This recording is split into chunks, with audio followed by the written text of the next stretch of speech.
Allah wallahu akbar wala hawla wala quwwata illa billahil aliyil azim al azizil alim adada ku harfin kutiba yuktabu abada bidil wa dahrad dahirin qala al musannif rahimahullahu ta'ala wa nafa'na bi wa bi ulumi fid darain amin. Alhamdulillah, selalu kita panjatkan syukur kepada Allah Subhanahu wa taala. Pada pagi hari ini kita masih diberi Allah kesempatan hidup dalam melakukan kebaikan. Mudah-mudahan hidup kita, waktu kita, umur kita selalu bernilai kebaikan. Amin ya rabbal alamin. Kemudian kita sambung kembali pengajian kita, yaitu halaman 6, 7 baris dari bawah ke atas. Maka siogianya didahulukan pula iya syarat. Memahami syarat dulu daripada masyruut, daripada yang disyaratkan pada wadhu, pada masalah sah tidaknya. Itu wadhu kepada mutkah iyalah. Nah, pada wadhu, pada susunannya. Berarti syarat dulu dipahami, dibereskan, baru masyruut. Syarat itu apa? Contoh wudu. Wudu itu syaratnya sembahyang. Apabila sembahyang tanpa berwudu, sembahyangnya tidak sah. Karena syaratnya sembahyang harus suci. Di antara suci berwudu dulu. Apabila syarat sembahyangnya cacat, yaitu wudu, maka sembahyangnya itu pun otomatis cacat. Maka sebelum mempelajari masyruut, yaitu sembahyang, harus memahami dulu syaratnya sembahyang, yaitu wudu. Tidak bisa kita fokus kepada sembahyang tanpa memahami tentang syarat-syarat sembahyang. Di antara syarat-syarat sembahyang yaitu berwudu, artinya suci dulu. Apabila tidak paham atau bermasalah urusan wudu, maka wudunya itu pun salah juga. Syaratnya wudu harus airnya suci dulu. Nah, lihat ke belakang terus tuh. Syaratnya wudu harus air yang suci dan mensucikan, yang disebut air mutlak. Apabila cacat pemahaman tentang air, maka cacatlah wudunya. Apabila wudunya cacat, otomatis cacatlah sembahyangnya. Mungkin orang terfokus kepada masalah sembahyang, kadang mempelajari tentang syarat-syarat sebelum sembahyang, yaitu wudu. Orang mungkin terfokus kepada masalah wudu, tapi tidak mempelajari syarat-syarat berwudu. Di antaranya airnya harus air mutlak atau air yang suci dan mensucikan. Nah, di sini ke belakang terus. Ini hebatnya, istimewanya ajaran Islam. Cacat salah satunya akan cacat berikutnya. Orang itu sembahyangnya bagus, khusyuk, tapi sayang, seribu sayang, sebelum salam takantut. Apa yang rusak? Bacaannya poseh, khusyuk, tumakninahnya benar, tapi sayang, seribu sayang, hendak salam takantut. Yang rusak yang mana? Semua rusak. Tapi guru dia poseh, guru bacanya, jangan terfokus kepada posehnya, terfokus kepada masalah batalnya sembahyang itu, yaitu takantut. Tapi guru sedikit Jepang takantutnya. Nah, ini mengarah sini. Adakah ukuran bakantut? Apabila takantut aja batal, apalagi bakantut.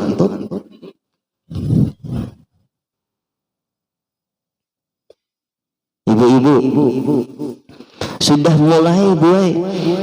Ya azim, ya azim, anta ilahi la ilaha ghairuk, ighfirli dhanbal azim, fa innahu la yaghfiru dhanbal azim illa al azim.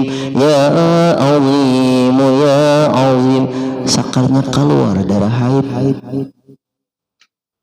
betul kada? Kayak Pak Bu hati Bu sangkal kah, ridho kah? Sangkal. Haid kada kawa disuruh cepat, haid kada kawa dilambat-lambatakan. Makan obat itu pun berisiko juga kalau mengamalkan makan obat penahan haid. Berisiko juga, darah kotor disimpan di badan. Orang haid itu yang paling bagus dan sehat itu lancar haidnya. Jangan haid itu ditahan-tahan. Pengecualian kecuali berangkat haji atau umrah baru boleh, karena gagal haji nggak bisa. Pekerjaannya pekerjaan gerak di sana, nggak mau opang pekerjaan diam. Sedangkan gagal puasa bisa diqadha setelah haid. Kalau gagal haji diqadha setelah haid. Setahun lagi antrinya pun panjang. Nah ini lalu dalam agama namanya darurat. Ibu-ibu yang senang menahan haid untuk berpuasa 1 bulan penuh itu bukan darurat, itu pemalas. Lalu karena bermunculan penyakit-penyakit yang aneh di badannya, minimal kanker darah, dan itu tidak bisa dioperasi. Kanker dalam darah, penyakit leukemia. Kata dokter Mukhlis Bahari, waktu ulun kenal sama beliau, punya rumah sakit Mutiara Bunda, Martapura. Jangan membiasakan menahan haid kalau berpuasa. Kalau haji atau umrah ibadah gerak. Nah ini masalahnya di sini. Gagal puasa bisa diqadha setelah haid. Gagal haji nggak bisa. Nunggu setahun lagi harus berangkat, uangnya cukup banyak, pekerjaannya melelahkan. Nah ini permasalahannya di sini. Nah kembali lagi Bapak Ibu, lihat Islam turun. Nah kemudian dan memulai mereka itu para ulama,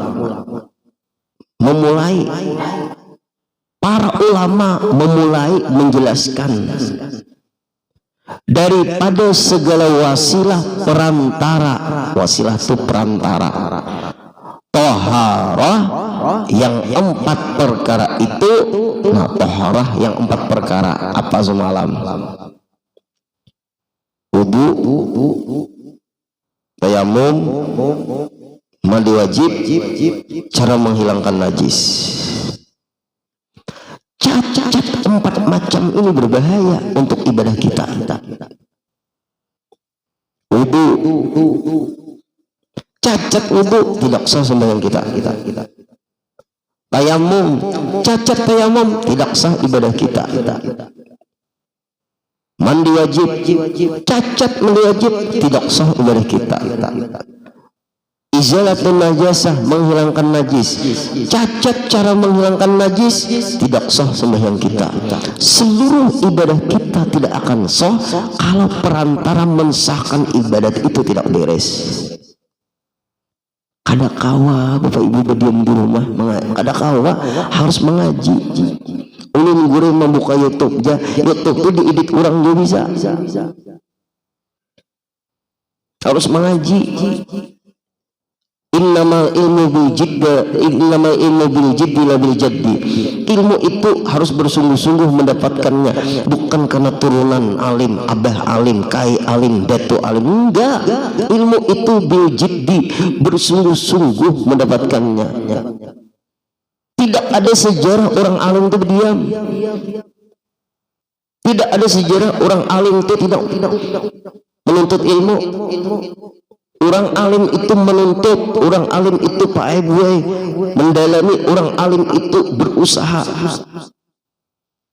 Biasa sudah, kurang istirahat itu biasa, kurang tidur itu sudah biasa. Karena ilmu ini sulit, ilmu tidak diantar ke rumah. Ilmu tidak harus seorang tuh istrinya jadi ustazah karena suaminya orang alim. Enggak. Walaupun suaminya alim, istrinya tidak menuntut ilmu, enggak dapat ilmu. walaupun tiap hari siang malam mengambil berkat banyak suami, tetap kada dapat ilmu kalau kada menuntut. Banyak bekas minuman suami, kasar aja banyak itu kak ada kawa juga. Paham ada. Hanya dia diberi titel oleh manusia bininya tuan guru, tapi kada ilmu juga. Kada menuntut ilmu juga bini tuan guru tuh. Zuriat kalampayan tetap kada dapat ilmu, kada menuntut ilmu, hanya membanggakan zuriat aja juga. Karena orang wah ini katuju membanggakan turunan, menuntut ilmu kada. Banyak pak ibu ini yang kayak itu. Coba lihat di perjalanan Datuk Kalampayan, gimana sih menuntut ilmu. Istri beliau aja hamil karena panggilan untuk menuntut ilmu dari kerajaan Banjar, berangkat berapa tahun menuntut ilmu? 30 tahun. Waktu istri dalam keadaan hamil, izin restu dari istri, berangkat menuntut ilmu ke Mekah. 30 tahun namanya, menguasai 35 macam cabang ilmu. Ayo ibu-ibu, hebatnya Datuk Kalampayan. Umur Sidin kebetulan panjang 105 tahun. Punya guru pembimbing Syekh Saman Al-Madani, punya guru pembimbing Syekh Sulaiman Kurdi, punya guru pembimbing Ibnu Athaillah Al-Makki, Syekh Muhammad Arsyad Al-Banjari. Nah itu perjalanan. Hei juriat Datuk Kalampayan, jangan membanggakan Datuk, memberi supan, mengaji bujur-bujur. Bah guru dinwaninya salah bujur-bujur. Karena nang mamada itu kali dia lagi pak ibu ulun dinasihati oleh guru hatim. Guru hatim kan juriat Datuk Kalampayan, tapakhur aja sidin bukan juriat wah ini. Napa tapakhur? Enggak akan jagawian menjalaninya ada. Nah itu. Nah kembali lagi kita ke pelajaran bapak ibu. Berarti perantara bersuci itu harus menguasai dan membereskan dulu 4 macam. Wudunya dikuasai, mandi wajibnya, tayamumnya, cara menghilangkan najisnya dengan air. Nah, berarti airnya dulu dipahami. Wasilah taharah yang 4 perkara itu harus dipahami dengan air. Berarti memulai mereka itu ulama daripada segala wasilah perantara taharah bersuci yang 4 perkara itu dengan air. 4 perkara itu yaitu wudu. 4 perkara itu tayamum. Tayamum enggak dengan air guru. Kalau tidak bisa memakai air baru tayamum. Diputus oleh dokter bahwa bapak nggak boleh kena air. Tapi yang tidak kena air di mana? Di mata aja guru. Ulun bekas operasi katarak guru. Kata dokter 12 hari tidak boleh kena air. Bukan berarti bapak tidak sembahyang, tetap wajib sembahyang. Tapi berwudu dulu. Yang anggota lain kan masih bisa kena air. Ulun guru langsung tayamum saja, enggak usah sampai langsung tayamum karena badan yang lain bisa kena air. Wudu dulu, setelah berwudu baru tayamum. Oh kayak itu kak guru. Ulun hanya tahu guru di mana berdiam. Kada kau berdiam kita nih pak ibu. Kemudian mandi wajib. Banyak di TikTok tuh Ustadz tukang jawab pertanyaan orang, murahnya bang ilmu. Apabila mandi wajib menggayung, kemudian terpercikan ke ember jar katanya, lalu percikannya tuh kada apa-apa, yang penting banyu mengalir terus. Jadi siapa?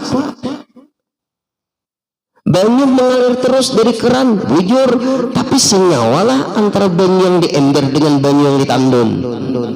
Kada senyawa, diaduk banyu yang di ember, apakah bergelombang yang di tandun? Enggak bergelombang, berarti percikan air setelah mandi wajib ke ember. Hukum ember itu mustakmal banyunya, enggak bisa lagi dipakai untuk menghilangkan hadas besar atau hadas kecil, karena air itu mustakmal. Contoh, ini banyu, ini bakas ulun minum. Separuh nih ada banyunya ulun minum.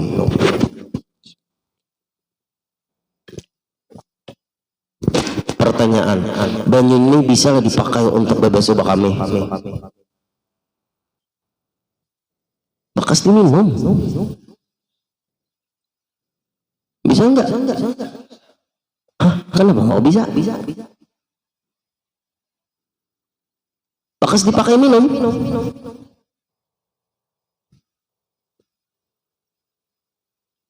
Nah, bingung sudah. Bekas dipakai minum bukan berarti bau ini mustakmal. Suci, masih suci, dan bau ini yang suci dan mensucikan masih bisa dipakai untuk menghilangkan hadas kecil atau hadas besar, tapi kalau cukup, karena dihukumkan ini masih suci dan mensucikan. Kecuali ulun berwudu di sini lah, berwudu terpercikan ke sini, ini air kada sampai 2 kula, kada sampai 216 liter, terpercikan bekas ulun berwudu atau bekas mali wajib masuk ke air yang kurang 2 kula, maka hukum air ini mustakmal.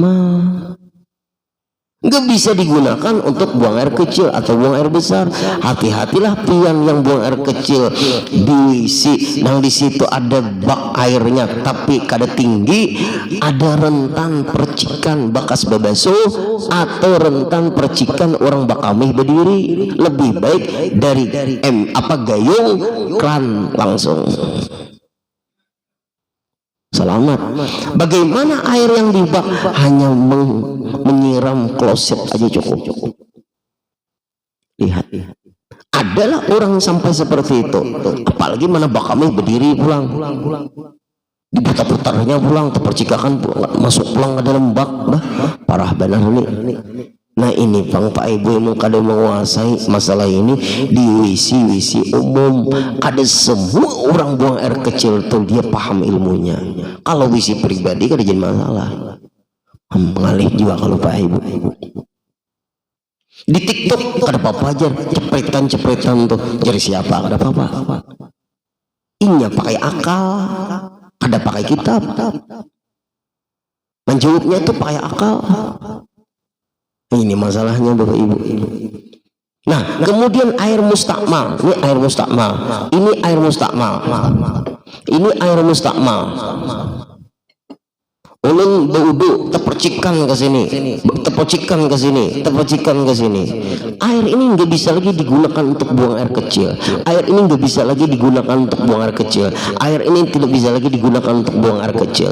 Lalu air mustakmal ini digabung jadi satu, jadi 216 liter.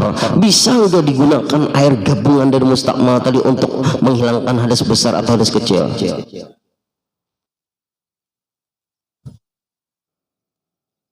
Bisa kada?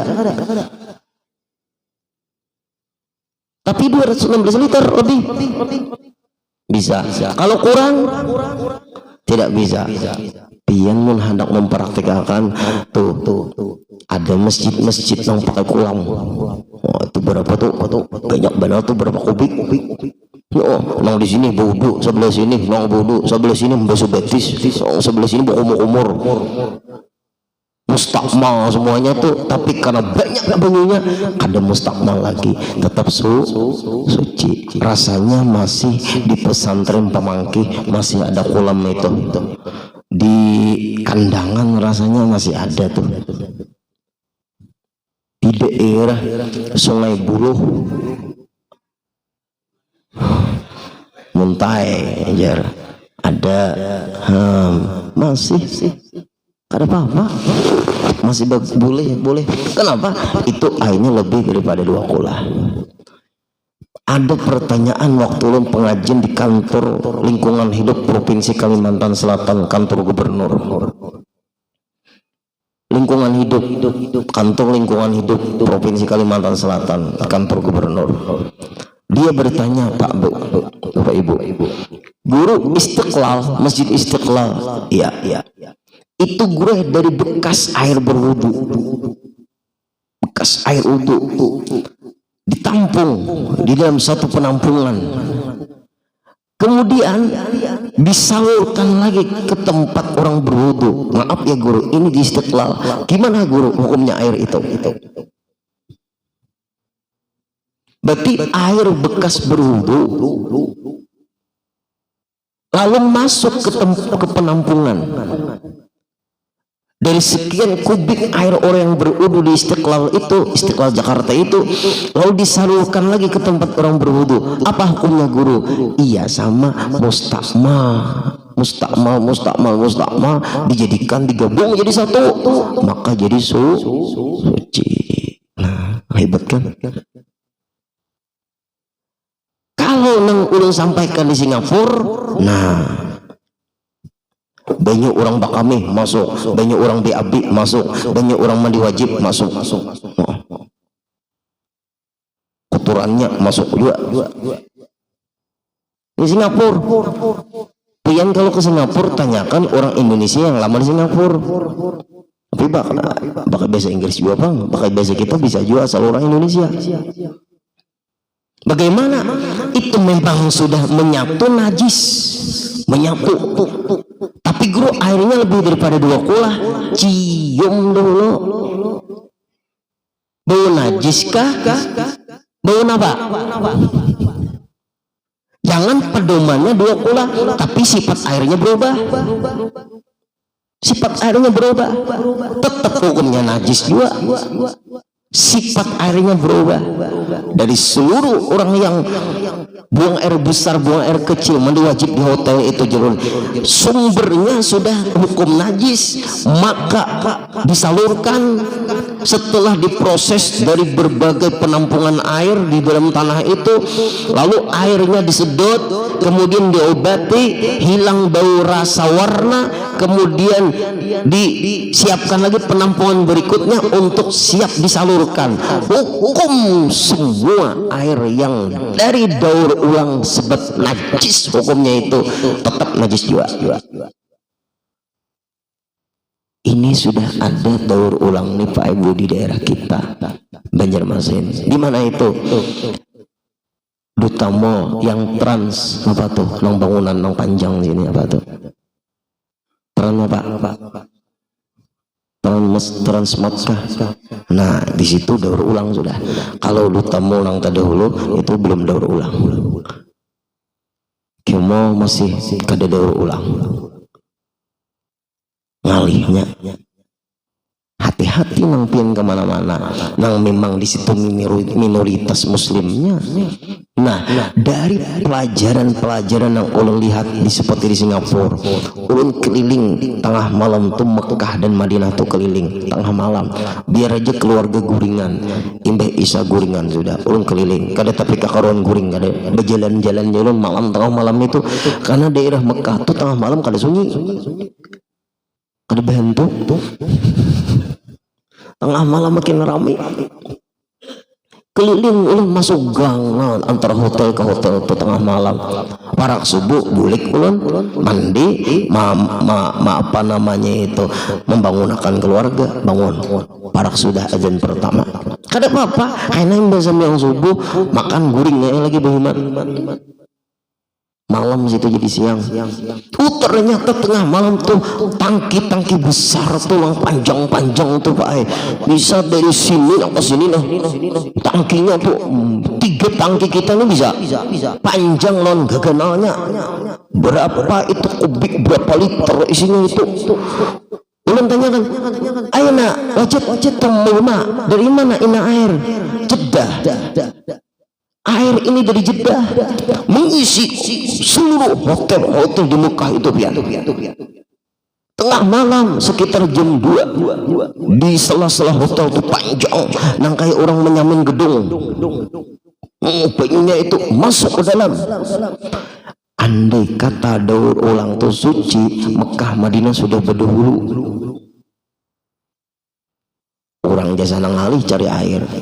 Ternyata hebatnya Jeddah itu lagi Bapak Ibu, air laut bisa disuling jadi air tawar. Hebatnya lah, ujar buan PDAM mahal biayanya. Nah nih orang PDAM mahal gak biayanya? Mahal. Itu hebatnya. Tapi bolehlah guru air laut langsung bebas kami, silakan. Wudu halal, suci. Paling-paling asin.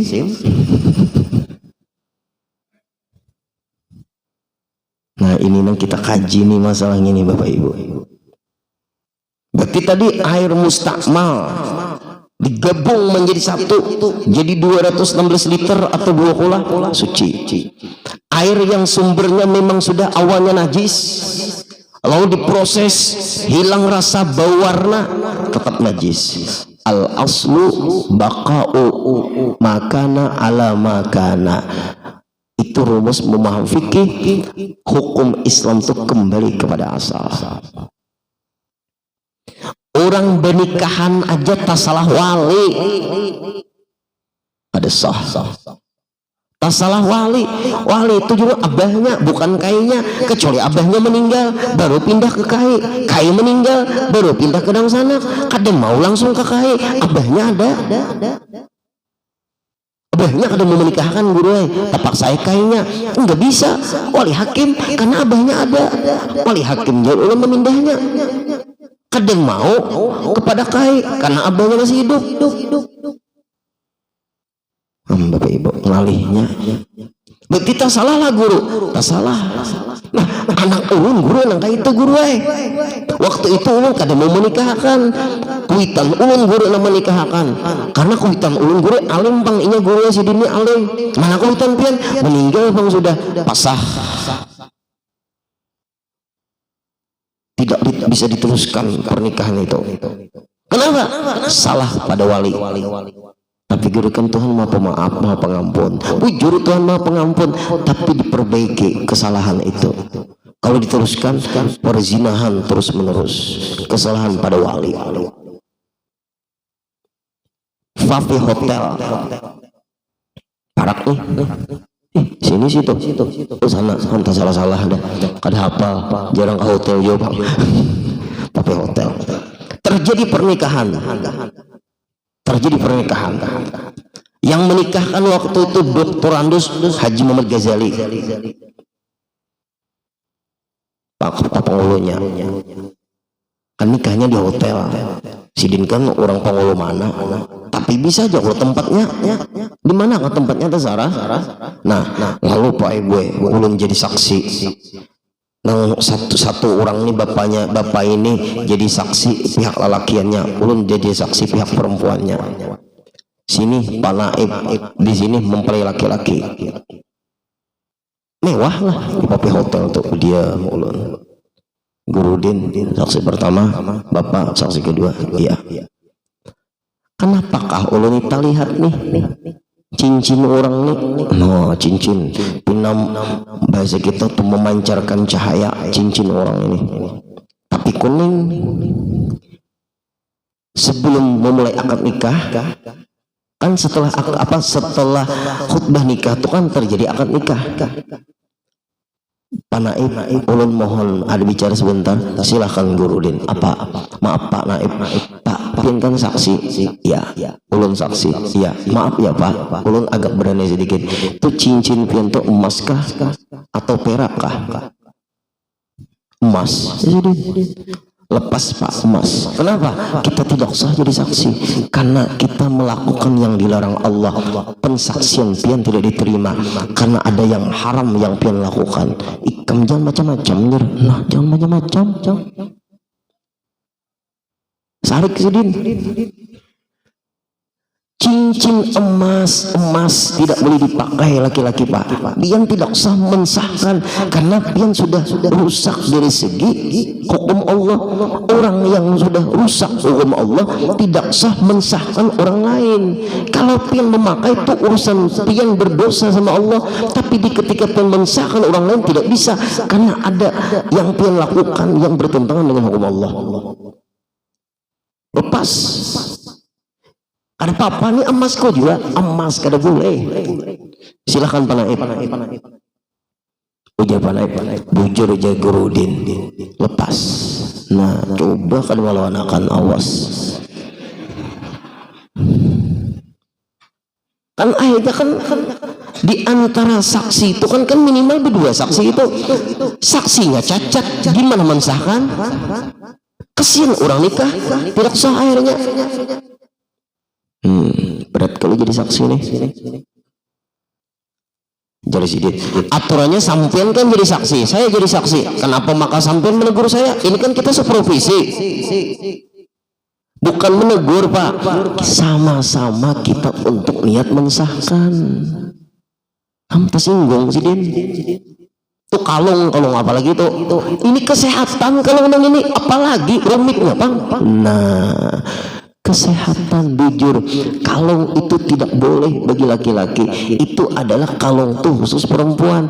Kalau itu kesehatan silahkan pian pakai setelah mensahkan orang akad nikah ini. Kalau pian mensahkan akad nikah orang gak bisa, karena pian memakai kalung itu menyerupai perempuan. Tapi kalau untuk kesehatan silahkan hanya bagi pian. Sementara pian memakai kalung menyerupai perempuan, lepas dulu kalung itu, baru pian sah mensahkan orang nikah. Kalau selesai sudah akad nikah silahkan pakai lagi, itu hanya untuk pribadi sampean. Selama pian memakai yang menyerupai perempuan tidak sah jadi saksi nikah. Ini jadi dia main lagi ulun. Yang penting ada menampar habis. Bapak Ibu ngalih, salah di dalam nikah akan terjadi perzinahan. Anak-anaknya itu zina semua hukumnya, asal artinya bukan anaknya yang berzina, dari kedua orang tuanya. Kesalahan wali, kesalahan saksi itu sangat mempengaruhi masalah nikah. Makanya di pernikahan tuh maaf, apabila panaib anak menikah sekarang seseorang, pasti panaib melihat dulu buku nikah abah mamanya dan akta anaknya.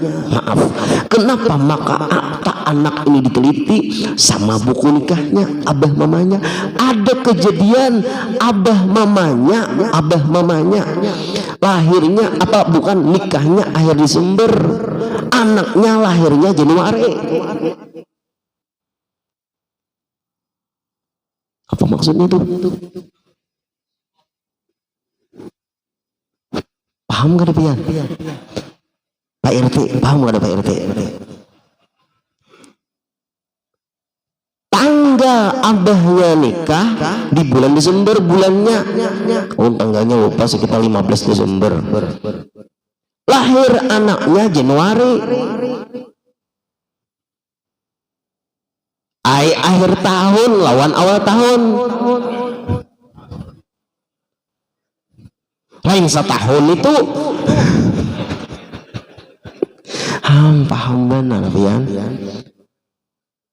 Itu setiap anak perempuan yang pertama panaib itu ketahuan sudah di situ. Ternyata terjadi Bapak Ibu, terjadi kasus ini. Ulun rangkul panaib, stop diam. Panaib lah, sini Pak, kita panaib bicara 4 matalan Bapak, apa guru, walinya wali hakim. Maaf ya Pak, tarik dulu kakak dalam kamar.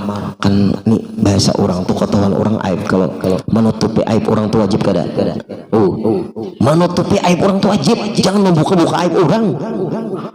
Masuk panaib yang sudah melihat, Pak, Bapak nikah kan bulan Desember. Iya. Anak pian lahir bulan Januari. Iya. Berarti hamilnya istri pian tuh sekitar 9 bulan ya Pak baru dinikahi. Di mana pian tahu guru? Nah, ada usah banyak pandir pian. Inggih guru, ulun bahari nakal guru masa lalu. Nang penting Allah mengampuni, mudah-mudahan Pak ya kita semua. Caranya walinya wali hakim. Pak, kemudian harta Bapak tidak bisa pian wariskan kepada anak, karena itu hukumnya anak adopsi saja. Maaf ya panaib, binnya bin istri Bapak, bukan bin Bapak. Kayak apa ya kita guru dini, maka orangnya banyak lah. Jangan takutan dia. Nikah di sini dahulu, di dalam di sini dahulu. Umum makan di luar, maka banyak tenda orangnya beretus, ada orangnya hadir. Tarik kedua mempelai dulu ke dalam. Bapak semua tunggu ya, ada yang perlu dibereskan tentang masalah surat menyuratnya. Ada kesalahan tulisan, itu aja sudah berdusta ada Bapak, supaya orang jangan ada aneh-aneh pikiran. Kedua mempelai masuk. Ulun jadi saksi. Panaib apa guru din panggil Saikung, kawan pianang di kantor nih panggil. Siapa datang ke sini? Kalau orang kampung ketahuan kena. Karena orang kampung ini katujuna kepo. Halo, si Anu, cepat ke sini. Wilayahnya daerah Anu. Cepatilah. Aku seruklah, cepatlah. Inggi Pak. Iya Pak. Kenapa Pak? Jangan banyak pandir. Anu, mantap udah datang. Ini kejadiannya kan di rumah mempelai kayak itu nah. Iya, masuk kamar. Nang ada ulun kawan panaib kedua mempelai. Cukup. Panaib langsung telepon. Ikam, ini kita nikah di sini dahulu lah, hanya di luar. Oke itu kah? Kenapa? Jangan banyak pandir. Nah, Ikam aku nikahkan dengan seorang perempuan si Anu binti si Anu dengan maharnya seperangkat alat sholat ibaratullah. Belum terima menikah si Anu binti si Anu dengan maharnya seperangkat alat sholat ibaratullah. Selesai. Sudah keluaran lagi kita. Cukup. Jangan ada di dalam tadi. Jangan ada Ikam aku nikahkan dengan seorang perempuan si Anu binti si Anu yang abahnya berwakil kepada aku. Ada lagi nih itu. Karena hukumnya oleh hakim. Sebab abah mamanya kawin bulan Desember, anaknya lahir bulan Januari. Paham ya kalau atau mau hendak cepat paham, anaknya abah mamanya kawin bulan Januari, anaknya lahir bulan Februari. Nah sama aja juga. Nah hanya paham. Nah ada nanang baguru kepala jannah. Karena kesalahan di pernikahan merembet sama Bapak Ibu, kita kada menguasai permasalahan air, akan bermasalah wudhu, akan bermasalah mandi wajib, akan masalah cara membuang najis. Kenapa? Kesalahannya masalah tidak mengerti tentang seluk-beluk air. Nah, lihat Islam ini agama yang sangat kehati-hatian dari A sampai Z. Nah ini jadi kita belajar yang seperti ini. Apalagi karena, nah itu garis bawahi, karena bahwasanya ialah mengenali air tadi. Apakah air mutlak, apakah air mustakmal, apakah air musyammas, apakah air mutanajis, air yang kena najis, itu nanti dipelajari satu persatu. Yang asal sumber pada alat toharah, alat bersuci. Yang pertama-tama mengenali air. Kalau kadang mengenal alat, gimana? Ini ngalihnya nih Pak Ibu, ini ngalih benar nih. Dan lagi disebutkan oleh mereka itu para ulama pada perkataan atas bicara air akan ayat Quran, ada ayat Al-Qurannya. Nah lihat para ulama pasti ngomong pakai dalil, maka ikutilah para ulama yang ahli di Quran, ahli hadis, ahli menguasai dalil. Jangan langsung memahami dalil berseberangan dengan perkataan atau ilmunya para ulama. Sama makan obat harus resep dokter, jangan makan obat berseberangan dengan resep dokter. Nah, mudahan paham. Minggu depan lagi kita sambung, sedang sudah. Mudahan sehat, panjang umur, kabul hajat. Al-Fatihah. Alhamdulillah. Iyyaka na'budu wa iyyaka nasta'in ihdinas siratal mustaqim siratal ladzina an'amta 'alaihim ghairil maghdubi 'alaihim wa'fu anni ya karim wa'fu anni rahim wa'fu anna ya arhamar rahimin. Allahumma anfa'na bima 'allamtana wa 'allimna ma yanfa'una wa zidna 'ilma. Alhamdulillahi 'ala kulli hal wa na'udzu billahi min hali ahli an-nar. Allahumma arzuqna sihhatan fi taqwa, sihhatan fi taqwa, sihhatan fi taqwa wa tula umrin fi husni 'amal bi rahmatika ya arhamar rahimin. Allahumma ansurna ikhwanana al-muslimin fi Filastin innaka ala kulli syai'in qadir. Wa sallallahu ala sayyidina Muhammadin wa sallam. Alhamdulillah rabbil alamin. Taqabbalallahu minna